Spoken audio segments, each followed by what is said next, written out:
শুভ সকাল আমার প্রিয় বন্ধুরা, কেমন আছো তোমরা? সবাই ভালো আছো, সুস্থ আছো? আমরা মোটামুটি আছি, বেশি ভালো নেই। তো তোমরা জানো যে হ্যাঁ, আমার বড় এখন প্রচণ্ডই অসুস্থ। তো ওরা এখন আজকেও আবার যাব ডক্টর দেখাতে। তো তার জন্য কিন্তু চলে আসছি আবারও বাপের বাড়িতে, মানে ডাক্তার দেখাবো হচ্ছে কোচবিহারে। তো ওই যে কোচবিহারে বিদাসকে দেখাবো, তো ওই জন্যই চলে আসলাম। এখানে নাম লেখানো হয়ে গেছে, তো যাব আমরা হচ্ছে বিকেলবেলা। তো এখন আমরা দাঁড়িয়ে আছি হচ্ছে স্টেশনে। এই যে দেখতে পাচ্ছ, এখন বাজে 6টা, সোয়া 6টা। আমরা 6টায় বেরিয়েছি বাড়ি থেকে। তো সোয়া 6টা বাজে দাঁড়িয়েছি ট্রেনের জন্য। 15 মিনিট বাদে ট্রেন চলে আসবে। তো ওয়েট করছি আর কি, কখন ট্রেন আসবে। আর আজকের ওয়েদারটা কিন্তু দারুণ সুন্দর ওয়েদার, মানে ভাবাও যায় না যে হ্যাঁ এত সুন্দর ওয়েদারও পাওয়া যেতে পারে, মানে আশা করিনি যেটা। তো আজকে খুব সুন্দর ওয়েদার। আর দেখতে পাচ্ছ যে বর বসে আছে, দাঁড়িয়ে থাকতে পারছে না। আর আমরা অনেকটাই স্টেশন থেকে অনেকটা দূরে দাঁড়িয়েছি। কেন বলো তো, যদি এখানে আমরা উঠি ট্রেনে, তো আমাদের ট্রেনটা মানে আমরা যেখানে নামবো একদম প্ল্যাটফর্মে নামতে পারবো, তাহলে আমাদের সুবিধা হবে, হাঁটতে হবে না। তো ওই জন্য আগে থেকেই হেঁটে নিলাম। আগে কষ্ট করলে পরে আর কষ্ট করতে হবে না। তো বন্ধুরা দেখতে পাচ্ছ আমি তেল গরম করে নিচ্ছি, আর এই যে লুচি ভেজে নিচ্ছি, ফুলকো লুচি। আর আজকের যা ওয়েদার, বৃষ্টির সাথে ফুলকো লুচি কার না ভালো লাগবে বলো? তো এই যে দেখতেই পাচ্ছ একদম লুচি ভাজা গেছে। আমার হাতে জাদু আছে কিন্তু, বলতে পারো তোমরা। আমি যদি ভাজি কোনো কিছু, সেটা ফুলতে অবশ্যই। তো এই যে দেখতেই পাচ্ছ আমার লুচি কিন্তু একদম ফুলকো হয়ে যাচ্ছে। সত্যিই আমি নিজেও ভাবতে পারি না। হ্যাঁ, আমার লুচি খুবই কম চিটকে থাকে, বেশিরভাগটাই ফুলে যায়। একদম বেশি মানে ধরো 100-এ 99 ফুলবে, 1% থাকবে না, হয়তো 1% ফুলবে না, এরকম হয়। আর সববারই ফুলে যায়। তো তোমরাও কিন্তু আমার মতো করেই ফোলাতে পারো, যদি তোমরাও করো। সেটা হচ্ছে আটাটাকে প্রচুর ময়াম দিতে হবে। ময়ামটা দিলে কি হবে, তাহলে ফুলে যাবে। আর আমি তো গরম জল দিই, তোমরা সবাই জানো, এটা আমার আসল সিক্রেট। তো আজকের ফুলকো লুচি বানানোর আসল সিক্রেটটা কিন্তু আমি তোমাদের বলে দিলাম। হ্যাঁ, তো এইভাবে তোমরা বানাবে, তোমাদেরও ফুলকো লুচি হয়ে যাবে আমার মতোই। আর এই যে দেখছো, আর আমি মালপোয়া বলো লুচি বলো, প্রত্যেকটা জিনিসই আমার ফুলে। তো পোয়া পিঠাটা এখন বলছি না, কারণ পোয়ার সময় পোয়া হবে, আর এখন লুচির সময় লুচি হচ্ছে, সেটাই স্বাভাবিক বলো। আর এই লুচি দিয়ে পায়েস দিয়ে খাওয়াবে। পায়েসটা আগেই রান্না করা ছিল। দেখো, সর্ষের তেলেও কিন্তু খুব সুন্দর লুচি ভাজা হচ্ছে। অনেকে বলে সর্ষের তেলে ভালো হয় না। হ্যাঁ, সর্ষের তেলে খাওয়াটা ভালো না, গ্যাস হয়ে যায়, কিন্তু নেই যেহেতু এটা দিয়েই করতে হবে। আর এই হচ্ছে ওয়েদার, তার সাথে লুচি বলো কি জমে একদম ক্ষীর হয়ে গেল আর কি ব্যাপারটা।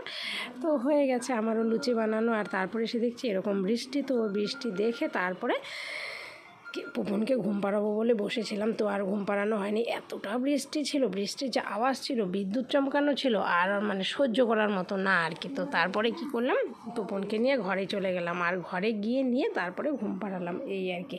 আর পুপনেরও শরীরটা ভালো নেই, কি বলবো বলো। আমাদের ফ্যামিলির তিনজনের আমরা রোগে ভুগছি। আমার তো জানোই তোমরা, সেটা আঙুল ভেঙে গেছে।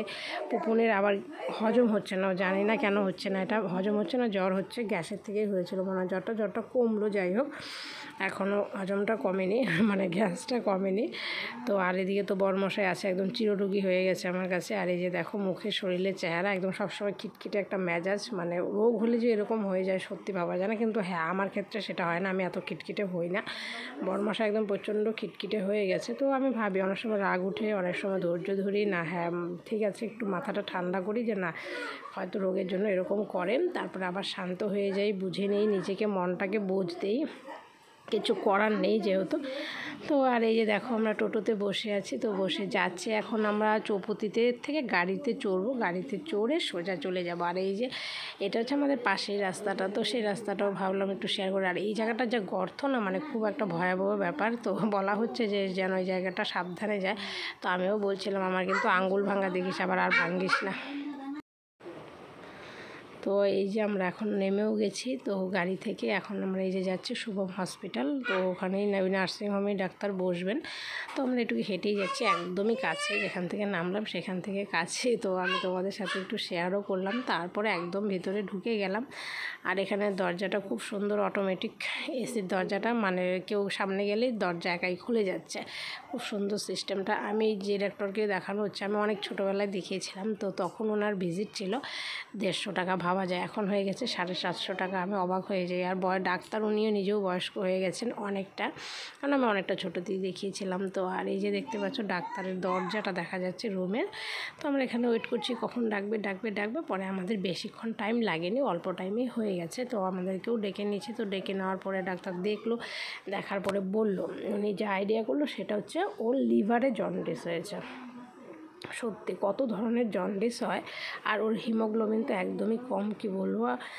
তো বললো যে লিভারে জন্ডিস, সেটা তো আইডিয়া করে, কিন্তু টেস্ট তো অবশ্যই করতে, কিন্তু ওনাদের আইডিয়া আর বলা তো সবটাই একই হয়। তো আমরাও আবার চলে আসছি, হয়ে গেছে আমাদের ডাক্তার দেখানো, তো দেখিয়ে তারপরে বাড়ি চলে আসলাম। বাড়ি চলে এসে এই যে পুপন বসে গেছে, আর পুপন চলে গেছিলো দাওয়ানহাটেও দিদনের সাথে। আর দেখো কত কিছু কিনে নিয়ে আসছে, 2 জোড়া জুতা, কিন্ডার জয়, 3টে কেক, লেস, যা আছে মানে পুরো বাজার তুলে নিয়ে চলে আসছে। আর ও জানে এটার ভিতরে কি থাকে, ওই জন্য ওটা সেই শুরু করে দিল একদম খোলার জন্য। ওরও হচ্ছে খাবে না ওটা, কিন্তু ওর খেলনাটা লাগবে, ওটা হচ্ছে মূল আকর্ষণ আর কি ওর এটার। আর এই যে দেখো দিদি তো ওকে খুলে দিল, তো এই যে ছট করে খুলে গেলো। কিন্ডার জয়কে আরেকটা ডুপ্লিকেট পাওয়া যায়, ওটা যেন কী জয় নাকি মনে নেই আমার নামটা, ওটা কিন্তু দেখবে একদম খোলা যায় না, খুবই অসুবিধা হয় এটা খুলতে। আর এটা খুব সুন্দরভাবে খুলে গেল, মানে এটা দারুণ আর কি, কিন্ডার জয়টা খুব সুন্দর একদম সাথে সাথে খুলে গেল। তো এখানে বিছানায় বসে আলোচনা চলছে। তো বন্ধুরা ব্লগটা এতটুকুই, সবাই ভালো থেকো, সুস্থ থেকো। আমার ভিডিওটা ভালো লাগলে অবশ্যই লাইক, কমেন্ট, সাবস্ক্রাইব করে দিও।